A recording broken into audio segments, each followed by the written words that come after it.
ஒரே நாடு 2.0 அப்படின்னு அந்த அழைப்பிதழை பார்த்த உடனே எனக்கு திரு இலா கணேசன் அவர்களுடைய ஞாபகம் தான் வந்தது. ஏனென்றால் அந்த ஒரே நாடு பத்திரிகையை அந்த ஒவ்வொரு கட்சி கூட்டத்திலையும் அந்த ஒரே நாடு பத்தி அவரோட உரை இல்லாமல் இருந்ததே கிடையாது. ஈவன் எனக்கு கூட தனிப்பட்ட முறையில இந்த நேரத்தில் அந்த தம்பி அமரன் பத்தி சொல்லணும். எல்ஜிக்கு வந்து ரைட் ஹேண்ட் மாதிரி இருந்தார் அமரன். வந்திருக்காரு அவர் இந்த நிகழ்ச்சிக்கு? இருக்காரா? ஓகே. அமரன் வந்து கூப்பிடுவார், மேடம் ஒரு 2 பக்கம் இருக்கு, எல்ஜி உங்ககிட்ட ஒரு கட்டுரை வாங்க சொன்னாரு அப்படின்னு. ஸோ கடைசி நிமிஷமா இருக்கும், ஒரு 24 hours கூட இருக்காது. ஆனாலும் வேக வேகமா அந்த கட்டுரை எழுதி அனுப்புவேன். அதனால என்னோட எழுத்துக்கு கூட ஒரே நாடு பத்திரிகையினுடைய அந்த ஆதரவு அப்படிங்கிறது துணையாக இருந்தது. இன்னைக்கு 2.0 அப்படின்னு அது டிஜிட்டல்ல வருது. இன்னைக்கு நம்மளுக்கு எல்லாத்துக்கும் தெரிஞ்சிருக்கும் டிஜிட்டலோட முக்கியத்துவம் அப்படிங்கிறது. ரீல் இல்லை, இது ரியல் அப்படின்னு இந்த காணொலியில 2.0 ஒரே நாடுல காட்டினாங்க. உண்மைதான். ஏன்னா நம்ம எல்லாருமே இன்னைக்கு சமூக ஊடகத்துல தீவிரமா இயங்கிட்டு வந்தா கூட கட்சியினுடைய தொண்டர்களாக நமக்கு ஒரு மிகப்பெரிய கடமை என்னன்னா, சரியான உண்மையான செய்திகளை மக்களுக்கு கொண்டு போய் சேர்க்க வேண்டியது நம்மளோட கடமை. அதுதான் இந்த 2.0க்கு அடிப்படை விஷயமா நான் இங்க பாக்குறேன்.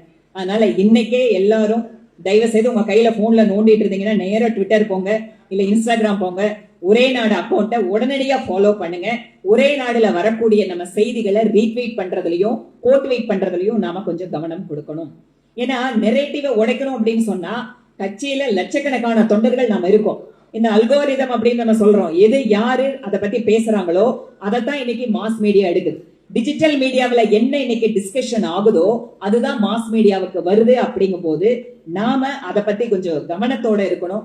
அதனால ஒரே நாடு அப்படிங்கிற நம்ம கட்சியோட இந்த பத்திரிகை டிஜிட்டல் பிளாட்ஃபார்ம்ல நல்ல இடத்துக்கு வருவதற்கு நாம் தான் ஆதரவு கொடுக்க வேண்டும்.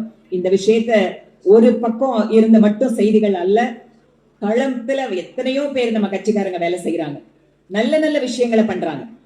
அவங்களோட விஷயங்கள் எல்லாமே ஒரே நாடு இந்த ட்விட்டர் ஹேண்டலோ இல்ல வந்து டிஜிட்டல் பத்திரிகையோ உடனடியா நம்மளுக்கு வந்து செய்திகளை கொண்டு வந்து சேர்க்கும். அப்போ யார் இங்க நல்லபடியா வேலை பண்ணாலும் உங்களோட செய்திகளை உடனடியா ஒரே நாடுக்கு கொடுங்க. இல்ல குறைஞ்சபட்சம் நீங்க போஸ்ட் பண்ணும்போது ஒரே நாடு டேக் பண்ணுங்க. ரொம்ப ரொம்ப சிம்பிளான விஷயம்.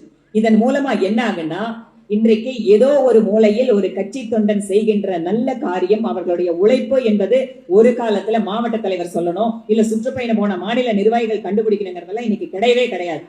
கடைக்கோடியில் இருக்கின்ற தொண்டன் செய்கின்ற செயலை, ஒரு சாதாரண குடிமகன் செய்கின்ற செயலை கூட இன்றைக்கு பாரத பிரதமரோட அந்த நாலேஜுக்கு எடுத்துட்டு போறதுக்கு சமூக ஊடகம் பயன்படுத்தும் போது உண்மையாகவே உழைக்கின்ற தொண்டர்கள் ஒரே நாடு டிஜிட்டல் 2.0வை மிகச்சரியாக பயன்படுத்திக் கொள்ள வேண்டும் என கூறிக்கொண்டு இந்த வாய்ப்பிற்கு நன்றி கூறி விடைபெறுகிறேன். நன்றி, வணக்கம்.